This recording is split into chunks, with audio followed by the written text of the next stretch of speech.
All right, so let's move to the other markets now, the one that normally closes the program, and that's the crypto markets.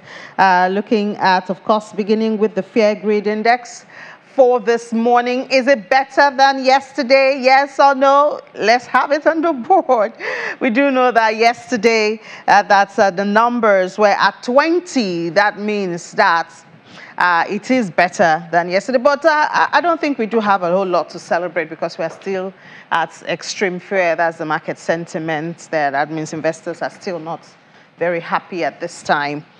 25 there. So let's look at the numbers. Market cap for this morning at about 8 a.m. there, 984, almost 1% up, but of course not up to 1%. It's $984.55 billion, 24-hour volume, 62.34 billion. That's reduced. BTC dominance also reduced yesterday. It had gained more than this, but today it's down 0.22%. Let's see the price of, the top alts by market cap. If we could have that, there you go. BNB, ADA. Yesterday we had a whole lot of, I think yesterday the only green we had was the eCash. But today the reverse is the case. BNB is up 0.04%. ADA, also one of Nigeria's favorite, is up 2.19%, while eCash seems to have, I don't know, trying to find their stance. So it's now down more than 2%, almost 2.5%.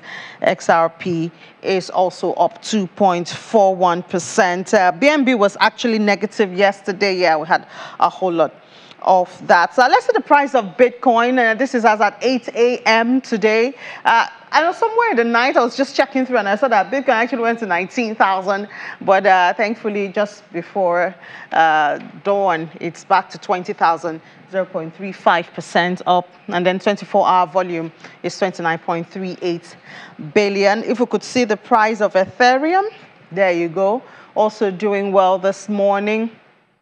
2.24% at 1,586, 24-hour volume 16.04. We have Michael Naji now joining us to tell us what's going on in the market. Hi, Michael. Good morning.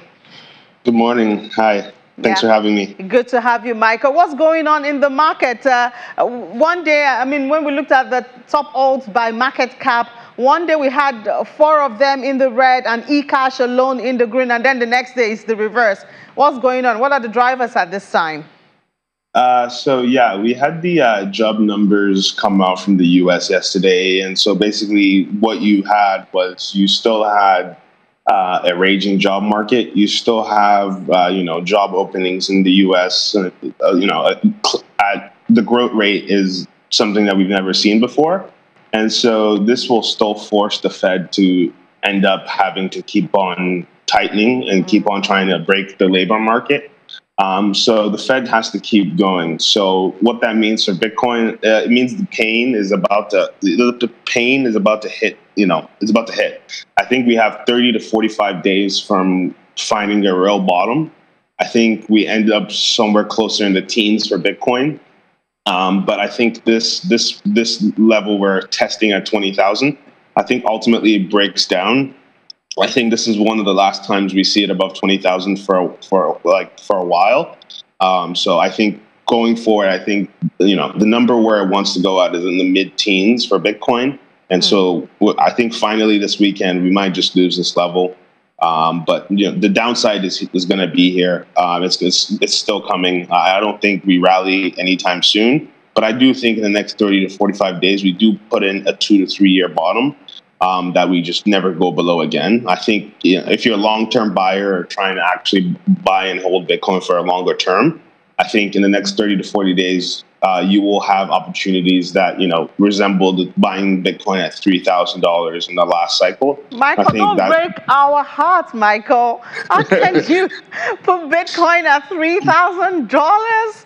That's going to break... No, it's not going to 3,000. It's, as I said, basically, if Bitcoin goes to 14,000, it's going to be the same as going to 3,000 the last cycle.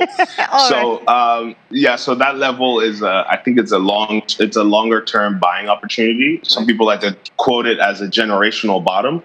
I think, buying Bitcoin at 14 to 16,000 represents that same generational bottom. People bought at 3,000.